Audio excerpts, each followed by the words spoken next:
Ako ay lubos na nagpapasalamat sa Diyos at bukas pa hanggang ngayon. At totoo lang talagang hanggang ngayon ay hindi pa mapanatag ang aking paglingkod mga kapatid, sapagkat sabi nga huli na tayo sa paghanda mga kapatid. Siguro anong pangalan nito, yung hindi ko alam kung paano, ngunit ang pinakamagandang gawin natin ay sikapin at pasalamatan natin ang Diyos na may mga pagkakataon pa sa mga ganitong pagtitipon, sapagkat darating yung panahon ay wala na mga kapatid. Pag nagkaroon na ng mga bagay-bagay ng kaganapan ay wala na. Kaya yung mga kabataan, si Christian, hindi nakasama ng running, saka yung si Mika, parang Sunday na yata niya yung Friday. Dati nandito siya ng Sunday parang. Kaya yung sinasabihan ko sila na ang gusto ng Diyos ay makabilang din sila mga kapatid. Kung kakayanin ko, sabi ko pati sila, aampunin ko lahat sila. Ayon sa kalooban ng Diyos na dahil nga hindi biro, sabi ko sa kanila yung mga bata ngayon, hindi biro ang mga bagay na mangyayari. Ang pinaka madaling paraan para tayo ay makaligtas, kung gusto nyong mabuhay pa, kung gusto nyong magpatuloy pa ang buhay, kung gusto nyo namang ayaw nyo na magpatuloy ang buhay, sa mga narinig ko ay langit na, wala nang kahirapan mga kapatid. Sino bang gustong wala nang kahirap-hirap? Kasi kung may pagkabuhay na mabuli, pero kalooban ng Diyos mga kapatid, purihin ang Diyos sa araw na ito. Ecclesiastes chapter 1, ito gusto kong balikan. Chapter 13, verse 13, Ecclesiastes 1:13. At inhilig ko ang aking puso na hanapin at siyasatin sa pamamagitan ng karunungan ang lawas sa ibig sabihin mga kapatid, talagang si Solomon mayroon siyang binigyan ng Diyos ng karunungan na siyasatin ang lahat ng mga bagay na nagawa. Marami siyang problema. Kaya mga kapatid, gusto niyang alamin yung mga bagay-bagay na nasa, hindi lang sa komunidad niya. Pero may mga tao din walang pakialam, pati sa politika, bahala sila dyan. Ano bang kagulo? Bakit po siya wala pang pakialaman? Pero si Solomon, very watchful siya. Tama ba na maging watchful din tayo mga kapatid? Na alamin natin yung mga bagay na nangyayari. O wala tayong pakialam. Pwede ba? Wala na tayong pakialam. O basil, maglaban sa mag-away-away sila dyan. Yung ekonomiya, payaan nyo, basta importante, kakain ka ng 3 beses sa isang araw, okay na yun. Problemahin mo pa yung gera na yan, o ano pa bang kaguluhan yan. Anong alam mo dyan, anong alam natin dyan. Pero sabi ng Biblia mga kapatid, kailangan na pansinin din. Kaya si Solomon, ganun siya mga kapatid. Ayan o. Mahirap na pagdaramdam na ito ang binigay ng Diyos sa mga anak ng tao upang pagsanayan. Mahirap ba na maunawaan mo kung ano ang essence ng giyera? Kung naunawaan mo, mahirap ba? Parang di nyo naunawaan. Bakit? Wala ng pagkain, gutom na mga kapatid. Kung naunawaan mo na hindi ka kakaisipin mo sa araw-araw na lang ng buhay natin. Minsan, makain pa lang kami ni Mrs. Sabi niya, ano kaya ulamin natin sa gabi? Sabi niya, sabi ko sa kanya, tapusin muna natin yung tanghalian. Hayaan muna natin tapusin yung tanghalian bago natin isipin yung ulamin natin sa gabi. Sabi ko sa kanya, kumakain pa lang siya, iniisip na niya yung ano ulamin niya sa gabi. Ganon ang buhay mga kapatid. Ganon. Pero kung iisipin mo kung may state na ng mga bagay-bagay na kaguluhan, hindi ko lang alam kung anong isipin mo pa, kung anong uulamin mo mamaya, kung hindi ko alam mga kapatid. Upang pagsanayan, verse 14, Akin nakita ang lahat ng bagay na nagawa sa ilalim ng araw at narito lahat ng walang kabuluhan ay nauwi sa wala. Ganyan din ba kayo mga kapatid na sa tingin nyo sa mga bagay ay walang kabuluhan?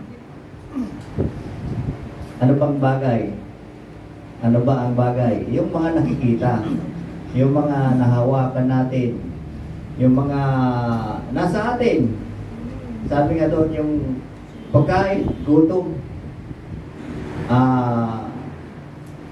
Hindi lang yung ano po ang gutom, yung necessity ng tao, hindi lang naman tungkol sa pagkain.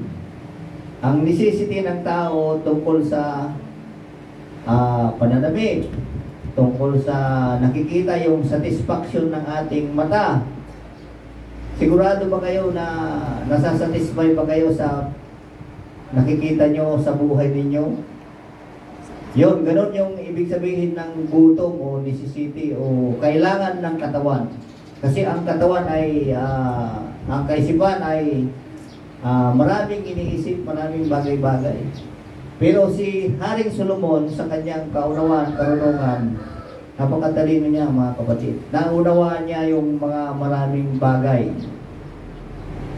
Hindi siya ordinaryong tao mga kapatid. Sa panahon natin, walang magsasabi ng ganito. Kung meron siyang gold, meron siyang milyon, kagaya ni Elon Musk, sasabihin ba niya na ang lahat ng bagay walang kabuluhan? Hindi niya gagawin yon.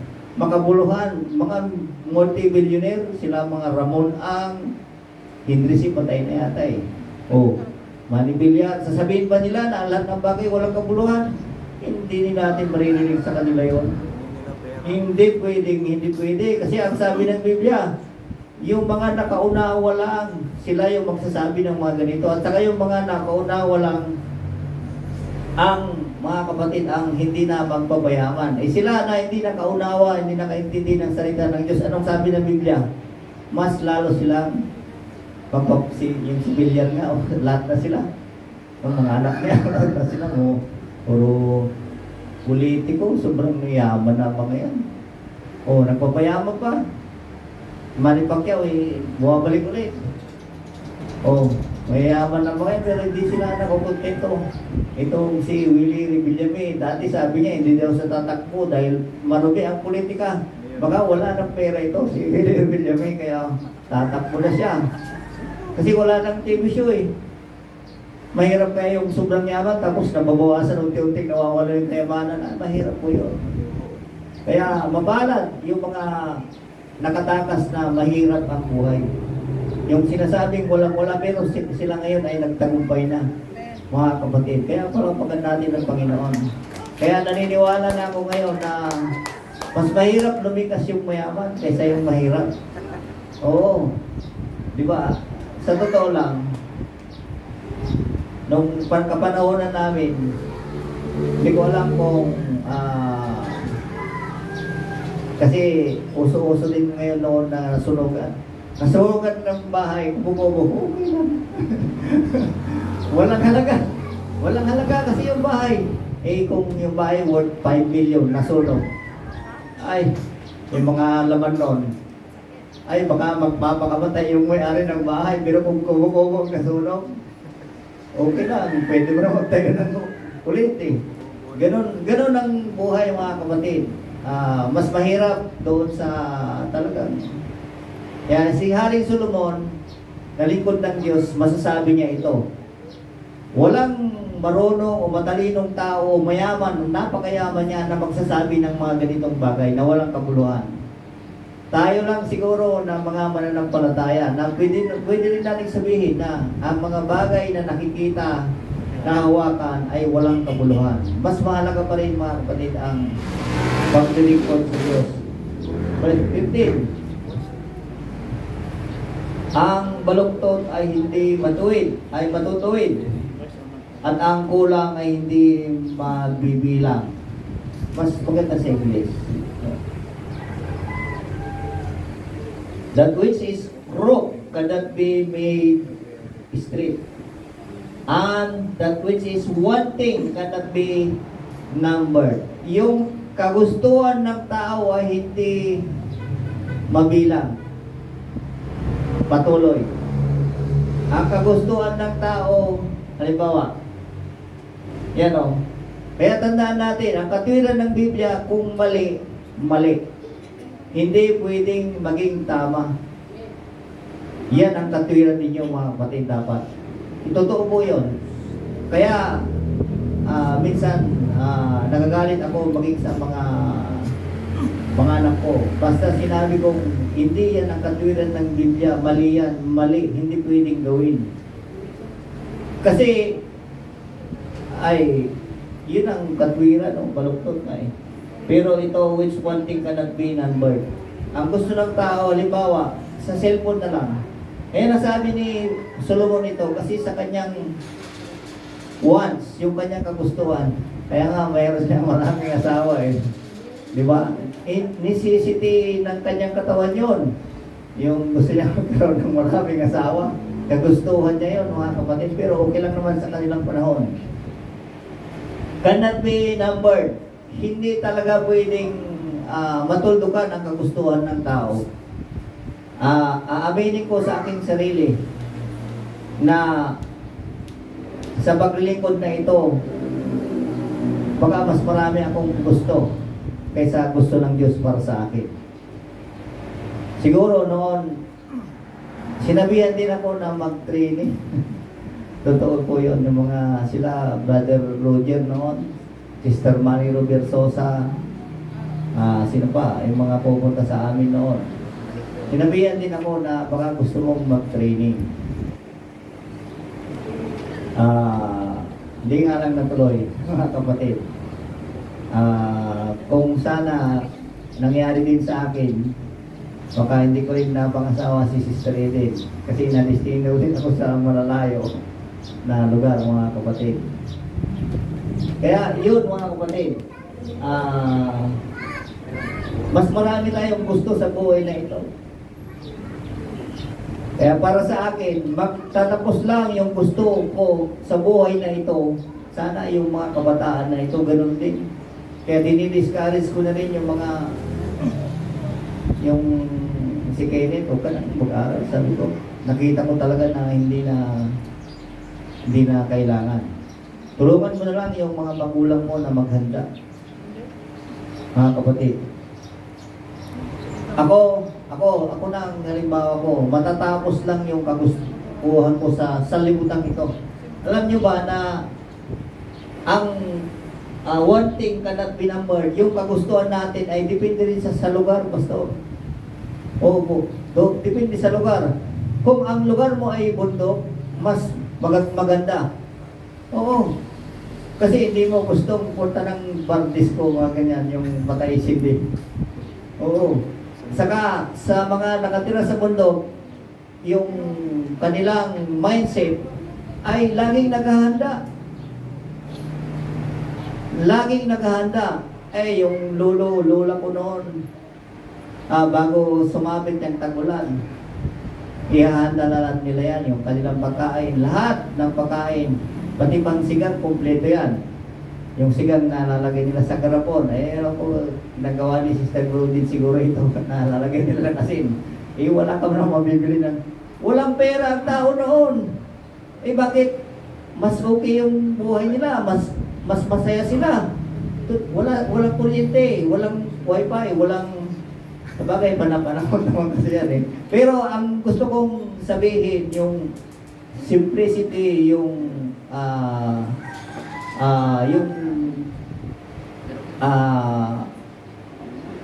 ano bang term nito, yung kapayapaan ng pamumuhay ay nandoon sa kanila. Wala silang pera, pero sa ating panahon, kaya nahirapan tayo na yung paghahanda dahil nga marami tayong gusto. Marami tayong gusto. Kung maniwala kayo sa hindi, mga kapatid, hindi ko gusto na magkaroon ng ganyan na kalaki na sasakyan. Alam niyo ba kung bakit? Sino bang may gusto?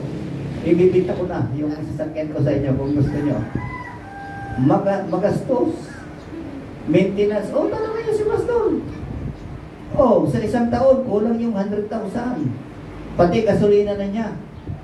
change oil, mga filter niya, yung mga kulang yung 100,000 pati gasolina niya. Yung kay Sister Vicky, hindi nga niya nagagamit pero minimaintain niya. Palugi ka. Patapos ng 5 taon, binili mo yung isang sasakyan mo, 1 million, baka mas marami ka pang ginastos sa gasolina maintenance kaysa supi ng bili mo. Oh, kaya ako, one thing, mabait lang siguro ang Diyos sa amin, mga kapatid, kaya binigay yan. Hindi ko mapinangarap talaga yan, bisikleta, motor, talagang okay na ako mga kapatid. Pero kung gano'n yung mindset sana natin lahat, na hindi natin gusto yung mga bagay, hayaan natin ang Diyos na magbigay sa atin na kung ano man yung nararapat para sa atin, kung tayo ay maglilingkod. May kondisyon naman yan mga kapatid. May pagsisikap, may tanong yung Sister Vicky, talagang yung sa trabaho ay hindi ka pwedeng matulog. Kailangan tapusin mo, kailangan matapos mo yung isang bagay kasi yun dapat kailangan mong magsakripisyo sa buhay na ito mga kapatid. Hindi pwedeng yung term ni Pastor Jimty, shortcut. Naniniwala naman ako, Sister Jilly, multi-millionaire na yan. Pero ang sipag-sipag pa. Talagang ang sipag-sipag. Pagdating pa lang niya, tapos pumunta ulit, halos hindi mo na makausap to sa bahay niya Halos talagang wala na siyang time na kung saan siya minsan pupunta ko doon, mga 15 minutes lang na magkwentuhan kami, paalis na naman. Tingnan niyo yung pagsisikap niya mga kapatid. Talagang iba. Kasi ganun po ang tao. Sapagkat may term tayo na yung nasa Diyos ang awa, yung gawa ay nasa tao mga kapatid. One thing cannot be numbered. Hindi natin talaga matutulugan yung kagustuhan ng ating sarili. Hindi natin matutulugan. Yung motor, gusto mo, mas maganda.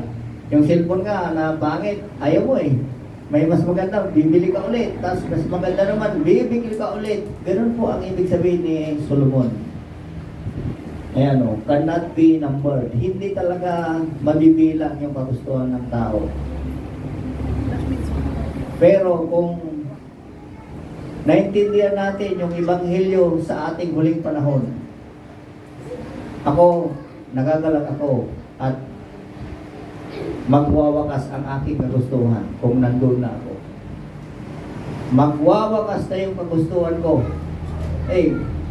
Gusto kong maging politician, minsan gobernador o mayor, ganon. Magkaroon ka ba naman ng Land Cruiser na Prado, worth 8 million? Ganda naman ng sakyan yun. Pero hindi ganon ang tinanggap natin na paniniwala o pananampalataya mga kapatid. Isipin natin maigi. Hindi ganon ang tinanggap natin. Kung ayaw nyong ganon ang maging sistema ninyo talaga, di gusto nyo na lahat sa mundo. Lahat na, kunin nyo, lahat na, gusto nyo na, kunin nyo lahat, bilhin nyo lahat. Pero baka masasabi nyo rin sa kahuling-hulihan, kagaya ni Solomon na wala palang kabuluhan. Wala palang kwenta. Sana nga, ganun din ang mindset natin kay Haring Solomon, mga kapatid. Sa lumang halimbawa ng mga paglingkod, sa Roman, sabi dito, alam niyo na ito, chapter 12, verse 2. Yan. Tagalog na lang. Huwag kayo magsiayon, kung mag-iba kayo ng mga pagbabago ng pag-iisip upang mapatunayan nyo kung alin ang mabuti. Ito, hindi pa nagmamanifest sa atin to Oo. Hindi pa nagmamanifest. Kung nakita nyo yung kapitbahay nyo may karaoke, may component, bibili rin kayo. Totoo po yun. Noon, gano'n eh. Hindi pala alam ko ito, gagawin pa rin. Nakita niyo may TV, bibili kayo ng TV rin. Palakihan pa ah. Ay, kung maliit, makita ng kapitbahay, maliit ang TV mo. Oh, wala, mas malaki yun sa akin. Mas maganda nga naman kung malaki. Halos sinihan na. Kami, walang TV. Wala nang TV kasi hindi na uso ang TV mga kapatid. Kaya wala na kaming TV. Walang cellphone na ang computer na. Hindi na uso ang TV. Kung TV pa lang kayo, namumuhay pa kayo sa lumang panahon mga kapatid. Ay, nanonood ako ng balita sa computer na, sa high-tech na, laptop na. Hindi sa TV mga kapatid. Balita naman yung interest ko. Ganon. Yung magsiayon, ganon pa rin. Hindi natatapos. O anong nakita mo, yun na pa rin ang gusto mo. Eh, may bagong motor, bibili ka rin ng bagong motor. Kaya hindi magtatapos po yan. Diretso yan, mga kapatid. Sabi ko nga, maliban na lang kung doon tayo. Alam niyo kung bakit, kung doon, maghihintay ka na lang eh. Hindi ka na maghahanap. Ang term doon, maghihintay. Kasi hindi na time na paghanap ng ganon. Maghihintay. Palakpakan natin ang Panginoon. Sana lahat tayo ganon, maghihintay. Wala na tayong isipin sa mundong ito, yung kagustuhan natin, maghihintay na lang. Di ba? Napakaganda na maghintay na lang. Iyon lang. Sabi mo, hindi madali lahat ng bagay. Narinig ko si Pastor Arinio. Hindi naman, parang kabuti. Yung magpatayo pa ng bahay na malaki. Hindi, palakihan doon mga kapatid, hindi paliitan. Yung mga taga doon, alam nyo ba, nung unang nakita ko, mga kubo-kubo yung dinadaanan namin. Eh ngayon, mga taga sila, palakihan, ay, palakihan na rin sila doon sa kalsada. Oh, nirenovate na nila yung mga, di ba, Pastor? Nirenovate na nila. Ay, oh, dati, kubo-kubo, okay na sila. Ngayon, hindi ko alam kung bakit ganoon din mga kapatid. Malakihan na rin sila. Kaya, pinagbalak. Ibig sabihin, totoo yung sinasabi nila na Pastor Jimmy na sa lugar na ito may pagpapala. Eh, pati mga tagalabas, pinagpala sila. Sino bang nakarating doon nung una sa ngayon? Pinagpala na sila doon, mga kapatid. Yung mga kubo-kubo doon, ang lalaki na ng bahay nila. Oh, talagang sabi ko, tama ang sinasabi ng Biblia. Sa unahan natin na pinagpala yung lugar na yun. Akalain mo yung mga hindi natin kasama sa pananampalataya, pinagpala rin, nadamay sila. Ganun talaga, madadamay sila. Kasi yung business, yung economy, madadamay sila. Nandoon na yung business, ekonomiya. Kaya, kung mahirap ka dito, ay baka doon, pagpapalain ka, mga kapatid. So, pero pa, verse 9. Basahin na lang natin ito. Diretso, ang pag-ibig ay maging walang pagpapakutan ninyo ang masama. Magsianib kayo sa mabuti. Yan, alam na natin ito. Sa pag-ibig ng mga kapatid ay mga bahalan kayo sa kapurihan na ipagpauna ng isa ang iba. Verse wag mga tamad, ayan o, huwag magsusumikap, maningas sa Espiritu. Itong mensahe ng nakaraan, Friday, sino bang nandoon? Yung Espiritu, maningas sa Espiritu, mapaglingkod sa Panginoon. Ito yung mensahe doon, mga kapatid. Napakaganda. Verse 11 at 12, diretso lang. Magalak sa pag-asa, ayan o. Nagagalak ba kayo sa pag-asa sa ebanghelyo ng pagtakas o paghanda o problema? Hindi galak. Tignan nyo baka problema. Ako 50-50. Nagagalak ako kasi bukas pa. May pagkakataon pa. Sa isang banda, nalulungkot ako dahil nga may mga kapatiran doon na pinapasok ako sa kanilang tahanan sa basement. Ang gaganda, ang daming detalyado yung handa nila. Pati pinakamalaki hanggang sa pinakamaliit. Alam niyo ba ang nagustuhan ko doon? Nahinanda niya. Red wine ang naman. Halos 20 kahon na red wine. Ay, ang yung at sasarap na red wine, yung talagang ay, sabi ko, parang gusto ko rin yung ano na. Huwag lang yung gin. Delikado yung mga kapatid. Hindi ka makakatawid pag gin ang i-stack mo. Baka isang buwan pa lang, patay ka doon mga kapatid. Kaya, ayan o, magalak kayo sa pag-asa. Hindi ko lang alam kung saan ang pag-asa nyo. Pwede rin sa kung sinong gustong mauna na. Oh, pwede rin. Nagagalak kayo na sana ay kunin na kayo ni Lord. Kasi pagkakunin na maguli. Pag-asa yun. Di ba, Pastor? Pag-asa yun. Totoo yun. Di nagbibiro ang Biblia. Pero kung nagagalak kayo sa pagkatawid, yung pag-asa, ebanghelyo ng pagtakas at paghanda, ito. Ano? Magmatiisin sa kabighatian. Wala pa tayo sa kabighatian. Kumakain pa naman kayo lahat. 3 beses. May merienda pa. May Jollibee pa. May milk tea pa. Nagkape pa ka kayo minsan sa Starbucks o sa Big Boss. Mahal. 200. Mahigit. So, magtipid. Kaya minsan, niisip ko pag nandun ako, makakakain din ako ng binolbol. Hindi, bawal kasi ang taba, Pastor. Kasi pag lugaw, sosya na yun eh. Ginisa na yun eh. Pag binolbol, agad laban sa kasin. Oo, walang cholesterol mo yun. Namimiss ko din. Matagal ng panahon na hindi ako nakatikim ng gano'n. Yung luya lang, tapos asin lang, kunting bitchin. Walang mantika. Subukan nga natin yun. Hindi ko alam kung gusto na mo kumata yun. Hindi ko anong malasa. Mga gusto nila kasi may gisa ng gisa, puro gisa ay. Yun. Oh. Yan, kabigatian, wala pa.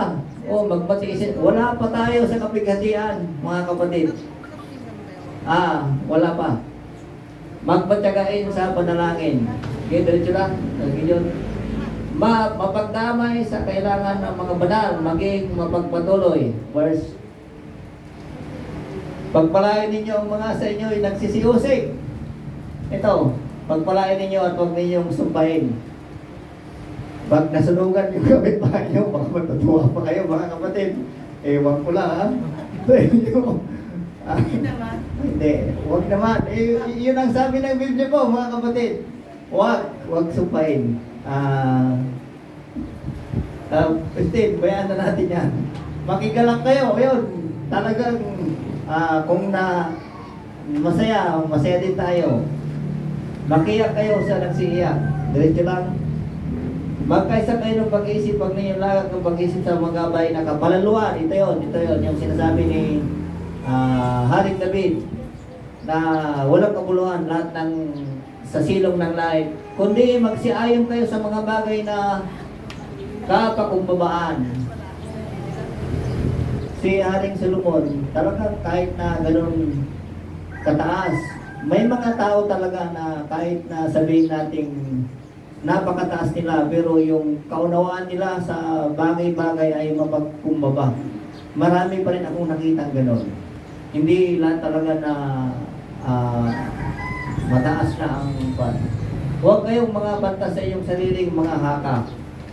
17. Huwag kayong magbayad sa kanino man ng masama sa masama. Yan. Mangyayari ito, siguro, sa sidal na siguro ito. Sigurado yan. Isipin ninyo ang mga bagay na kapuri-puri sa harapan ng mga tao. Kung maaari ayon sa inyong makakaya ay magkaroon kayo ng kapayapaan sa lahat ng mga tao. San si Mika? Wala talaga si Mika. Ginawa niya yung Friday ang Sunday. Sabi niya, kasi ngayon pa lang siya nakakarating doon, nagkakaroon siya ng kapayapaan doon. Kaya halos hindi siya magising. Tulog ng tulog.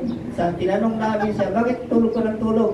Kasi Kasi doon sa kanila, walang kapayapaan, maiingay yung tao doon sa kanila doon. Istorbo lahat. Hindi ako nakakatulog, pwede ako. Kaya doon, tulog ng tulog. Sabi niya, payapa ako dito. Okay dito. Sabi niya, kaya gusto niyang sumama. Tingnan niyo, mga kapatid. Talagang may mga lugar na pala na gano'n. Eh baka sa Cedar lang yung matatakbuhan. Ewan ko lang, mga kapatid. 19.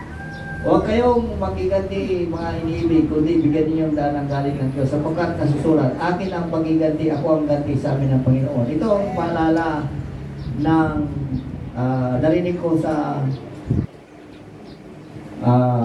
Cedar. Kung sa salita ng Diyos, dapat huwag tayong mag-comment. Huwag tayong comment, yung kontrahin. Yan ang pinakadelikado dyan. Buti na ang nakasala ka sa tao, huwag lang sa espiritu, kasi walang kapatawaran yung mga kapatid. Ayan, no? Hindi natin alam yung kung naunawaan natin na kahit pamantid na tagalabas o kanino man, talagang hindi dapat tayo, ayan, no? Kaya lang natin, 20. Kaya kung ang inyong kaaway ay magutom, panganin mo. Kung siya ay nauhaw, painumin mo sapagkat ang paggawa mo na yan ay baka ako'y imubunton sa kanyang ulo. Last verse. Huwag kang padaig sa masama, kundi bagkus daigin mo ang mabuti ang masama. Mahirap gawin mo yan. Mahirap. Ayan, o. Sa mga ilang tao siguro, oo. Pero mayroon talagang yung sinasabi nilang tension, yung sa tao kahit na minsan talaga yung tension mahirap pigilan. Sana mangyari nga, sabi ko nga ako, pinapanalangin ko, mangyari sa lugar na yon. Na wala ka nang gagawin kundi talagang yung kapayapaan, yung pag-ibig, yung pagalakan na gusto naman ng Diyos ay mangyari sa lugar na yon, mga kapatid. Kaya ano bang term nila doon, na mas mahigit pa sa anumang bagay sa mundong ito ang tingin ng Diyos sa mga taong nandoon. Ganon katindi, mga kapatid. Ganon kataas ang promise ng Diyos, mga kapatid. Kaya naisin natin lahat na magalak sa pag-asang yon. Isang papuri at pasalamat sa Diyos ang bagay ito. Amen. Itong matwiran ng banal na kasulatan para sa ating mga mananampalataya. Amen. Kaya ang nakakuha ng pansin ko ay yung sa Ecclesiastes. Amen. Si Solomon, sa kasiyasat niya lahat ng mga bagay. Mga bagay na nasa langit, sa Diyos na yun. Yung mga bagay na nasa silong ng langit, yan ang pwede natin pag-aralan. Amen. Pwede nating alamin ang lahat ng mga bagay na ito. Tayo rin,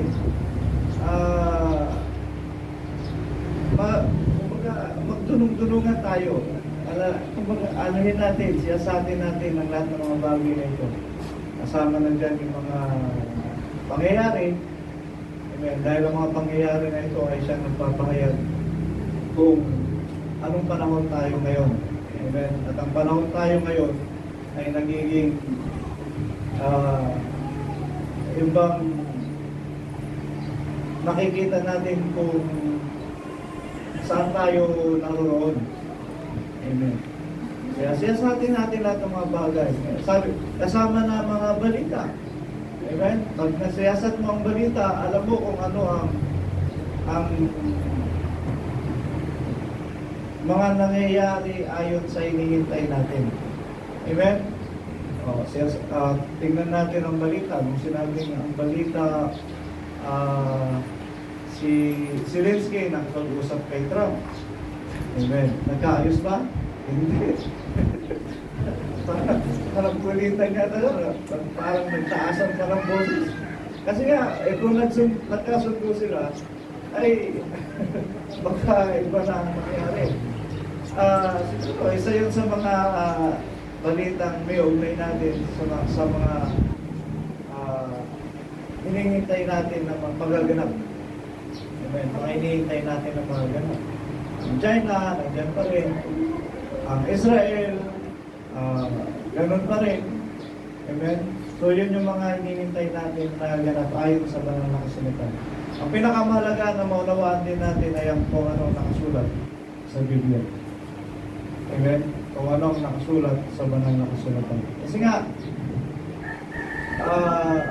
yun nga, pinahayag ni Solomon, nung naunawaan niya ang mga bagay na nasa ilalim ng langit at alam niya kung ano ang kalooban ng Diyos para sa tao, sinabi niya lahat ng bagay walang kabuluhan.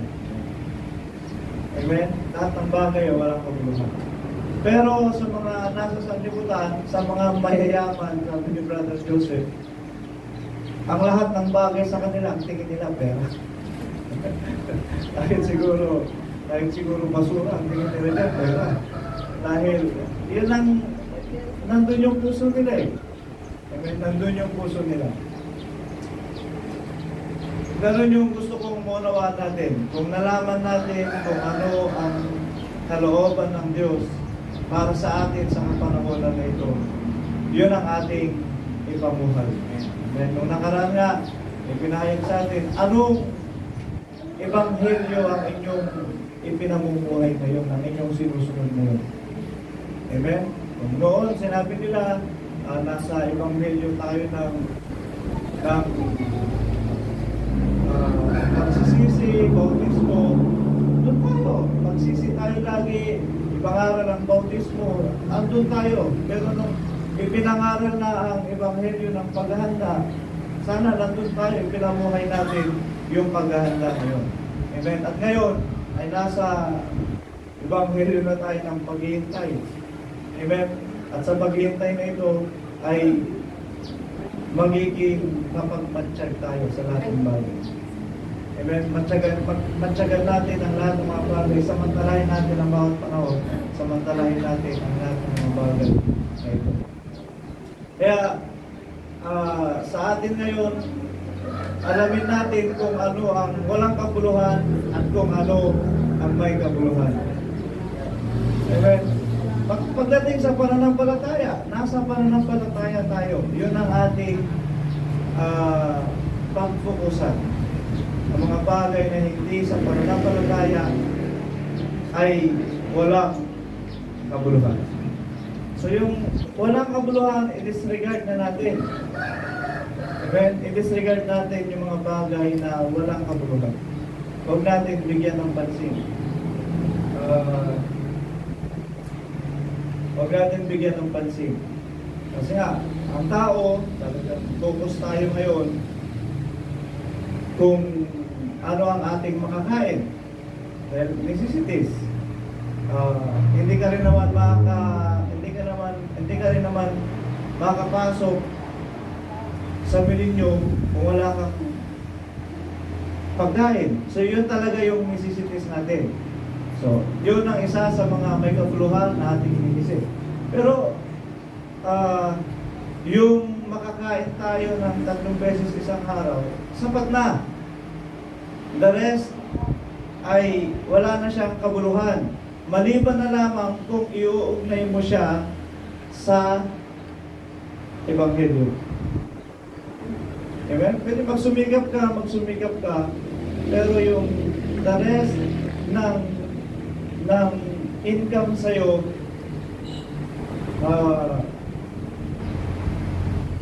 labas na, okay,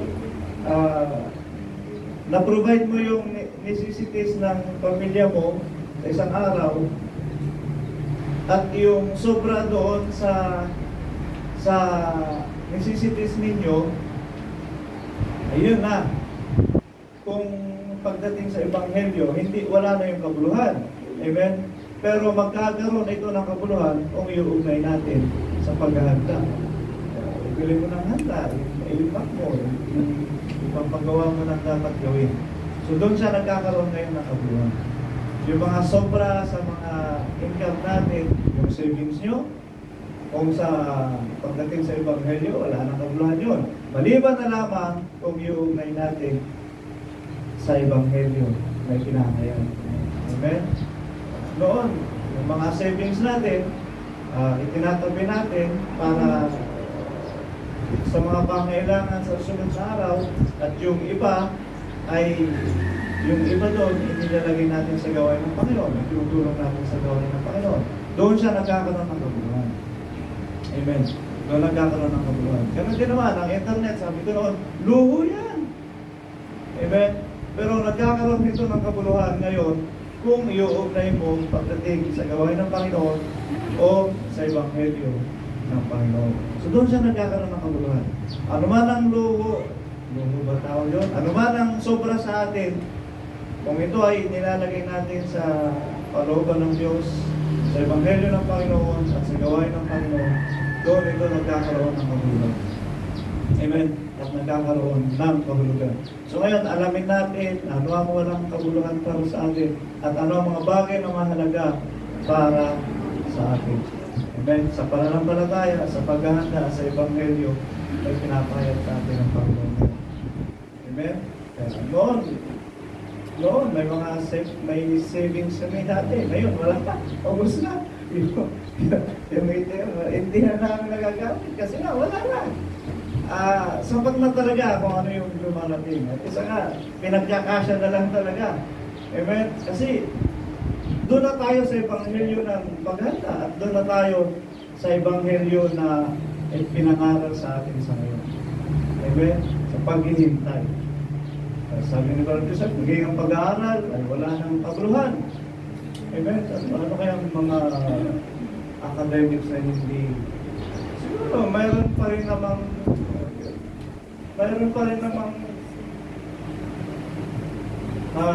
maliit na porsyento yung mga napag-aaralan. Amen? Pero pagdating sa kahirapan, pagdating sa kapighatian na darating sa sanlibutan bago ang pagparito ng ating Panginoon Kristo, walang halaga. Amen? Wala na. Ganito na lamang. So, ano ang mga bagay na mas mahalaga sa atin para tayo ay makatugon sa Ebanghelyo na pinangangaral sa atin ngayon at kung ano yung mga bagay na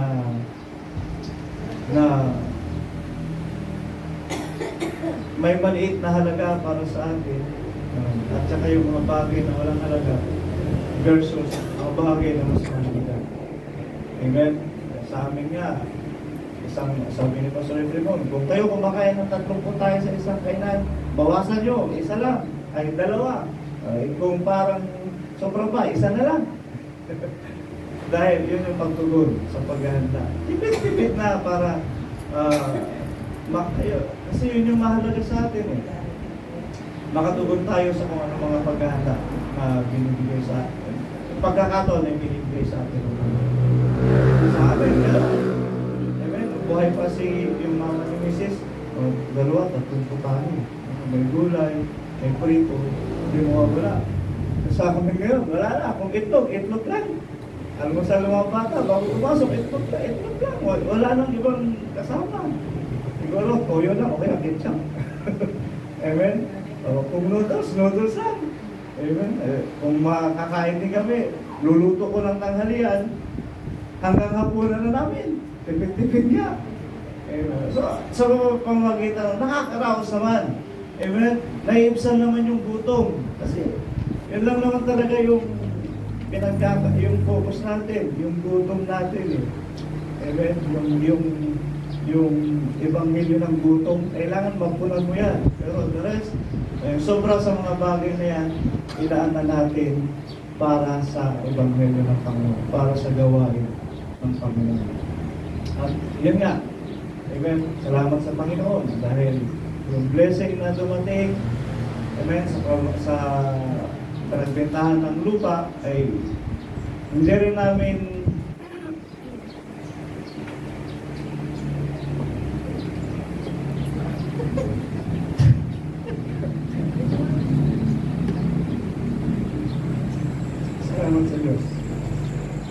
namin ibinuhos sa luho. Ayun. Kaya, accomplish yun eh. Masarap lang sa pakiramdam yun eh. Mga paggawa natin kung ano yung nararapat. Amen. Kaya, salamat sa Diyos. Yung pera na yun, talagang inipit-ipit namin. Hinintay namin ang pagkakataon para maigawa kung saan siya nararapat. Amen. Salamat sa pagpapalang dumating, yung pinagbintahan ng lupa. At ang tagal na nun eh, sa ilang buwan. Hindi namin siya ginalaw, hindi namin siya ginamit sa kusang lupa. Talagang hinintay namin ang pagkakataon para magamit, masunod namin yung kinakailangan gawin pagdating sa paghahanda, pagdating sa paghihintay. Amen. Kaya yung mga bagay na yun ay salamat namin sa Panginoon. Kaya nung nagkaroon na ng pagkakataon si Brother Joel, si Brother Joel, sabi niya, tara, gawin na natin.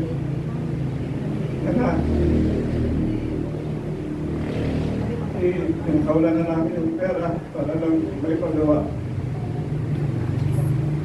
Kaya yung sinalita ko sa inyo noon, I will provide shelter for you. Amen. 75% gawa na. Dahil nabubungan na nga yung taas namin doon. Amen. Nabubungan na siya. Kasi na, effort ni Brother Joel. Kaya sa panahon na ng takdang paglikas o pananatili na natin sa dakong yun. Amen. Kaya pwede pong makisilong yung mga wala. Yung mga walang-wala. Pero kapag-usapan nga natin noon, na-qualified. Ang unang-unang kakanlungin natin doon yung balot. Yung babaeng walang asawa. Yung lalaking may asawa, ay kaya na siguro trabaho pa. Pwede rin. Babaeng walang asawa, pwedeng sumilong doon. Sino ba? Yung kayang mag-iwan ng kanyang magulang. Pwede kayong sumilong doon. Yung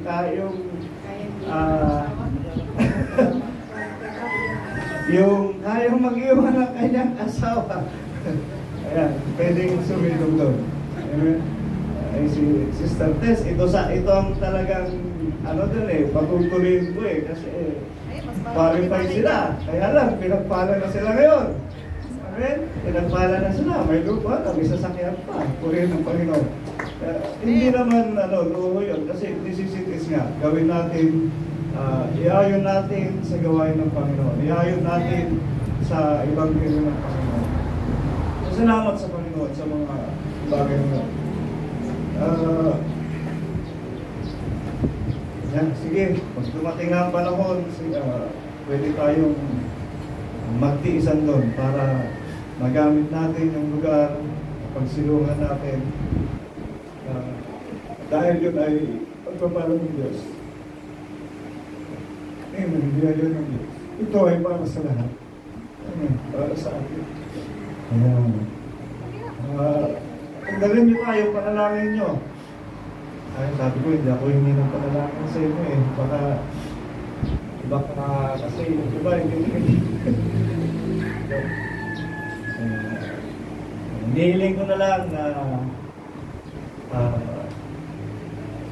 may pagpapala pang dumating. Yung bahay sa salahan, sana. Para makompleto na ang yung sinabi ko sa inyo noon, 100 kabalis na, 100 sacks na bigas, ay ibakin natin para sa pangailangan ng lahat. Kung mangyari yung bagay na yun. At yun ay para sa atin. Para sa atin. Yun din, nung naunawa ako ang salita ng Diyos, nagkaroon ako ng ganong concern. Amen. At salamat sa salita ng Panginoon. Kaya sabi niya, ang sino mang katiwala na hindi na ang matalinong katiwala ay nagbibigay ng pagkain sa kanyang sambahayan sa kapanahonan. So yun yung nakapagbigay sa akin ng unawa para i-provide kayo ng shelter at kung maaari pati ng imbak. At yung unawang yun sana ay kumilos ang kamay ng Panginoon para dumali sila ng pagpapala para sa atin. Salamat sa Panginoon. Magdalainan tayo, magtulungan tayo kung kakayanan tulungan ang bawat isa sa lahat ng pamamaraan at gawin natin ang narapat ayon sa salita ng katuwiran ng Diyos. Tayo may magsitayo mga kapatid.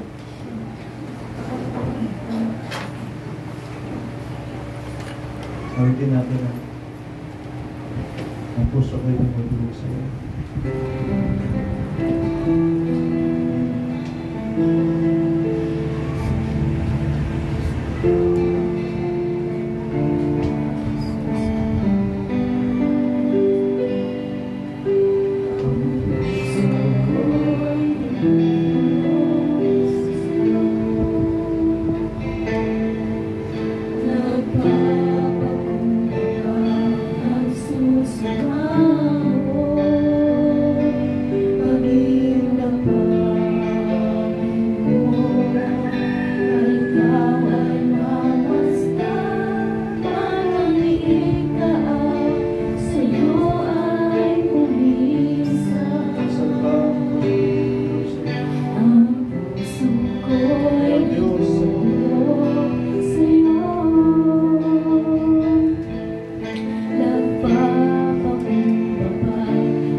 Sa mga kaunawaan ay namadaloy sapagkat wala kaming gagawin kung wala kaming naunawaan. Ngunit salamat Panginoon sa mga pangunawang ito na dumarating sa amin, kaya namin nagagawa ang lahat ng bagay. Ganon din naman maging ang mga bagay na higit pa sa ating mga pangailangan ay naiugnay namin matungkol sa mga paghahanda at sa mga pagkakas sapagkat ito Diyos ang nais mong mangyari. Kaya ang katakilaan mo Panginoon na nahayag sa amin sa ngayon ay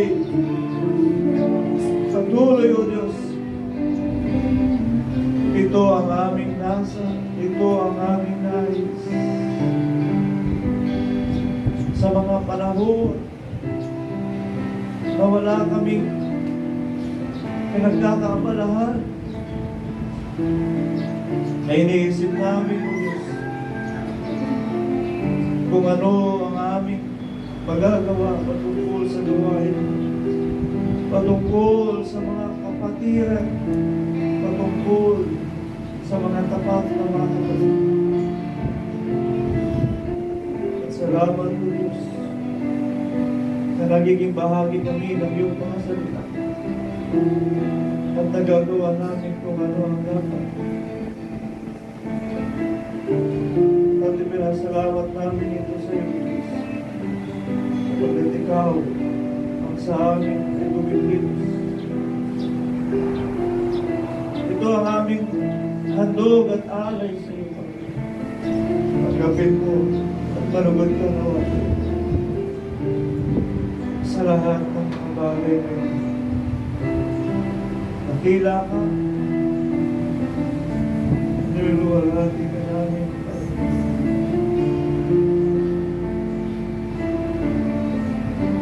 Sa itong panagumpay ay pinapahal mo sa akin.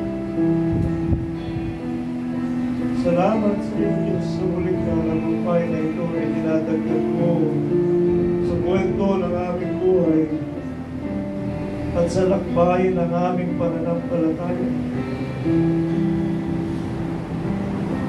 Nadalangin ko rin, O Diyos, paano nagtatagumpay mo ang iyong maliit na lingkuran. Kapag tagumpayin mo rin ang mga kapatid na ito na tapat sa iyo, sa kanilang mga nasa, ayon sa kanilang pananampalataya at pagsunod sa iyong mga salita. Kapag tagumpayin mo rin sila, O Diyos. At kami, Panginoon, ayon sa iyo, mayamang biyaya at naman sa aming pagkakaisa at sa aming pagkakatipon.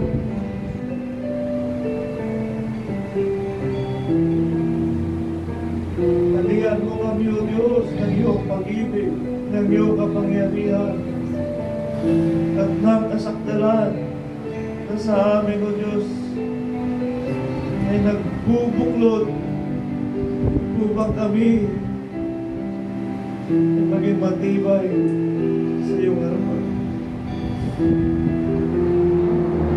Pagkaisahin mo kami, Panginoon, sa isang lawa upang magtagumpay ang bawat isa sa amin, ang bawat tapat na kapatid. Pagtagumpayin mo rin, O Diyos, ang bawat isa sa amin sa mga pakikipagbaka na aming ginagawa. Sa iyo kami, O Diyos, tumigiwan. Sa iyo kami, Panginoon.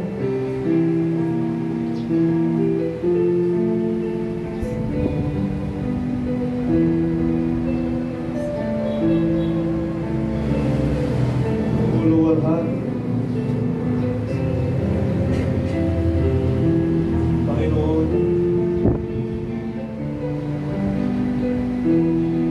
lagi mo kuskusin ang bawat isa sa amin ng iyong Santong Espiritu, ng iyong mga salita, ng iyong mga gawa. Sa amin, Panginoon, ay nagmamsalamat kami ng buhos sa iyong kagandahan na ito. Hindi namin pinagmamahal, hindi aming tinataas ang iyong kapangyarihan, ang iyong kamay, ang iyong pangalan, sapagkat hindi ma-accomplish ang mga bagay na ito kung wala ang kamay mo na tumutulong sa akin. Salamat po, Diyos. Sa kawalan, ikaw ang nagpuprovide. Ikaw, O Diyos, ang aming pag-asa, ang aming kaligtasan, ang katugunan sa aming mga kaibigan. Salamat po sa lahat. Salamat Salamat po sa iyong kagandahan. O Lord, narito ang sambahayan na ito. Nagtataas ang aming pasasalamat at pagluwalhati sa iyo. Pinagdakila ka namin dahil ikaw ay mabuti. Inupuri ka namin sa karapat dapat kami taas at kawalan mo. Diyos, to God, ibos ang aming nagalaman at taus-puso ang aming pasasalamat sa iyo. Tuwihin ka, Lord of Deity.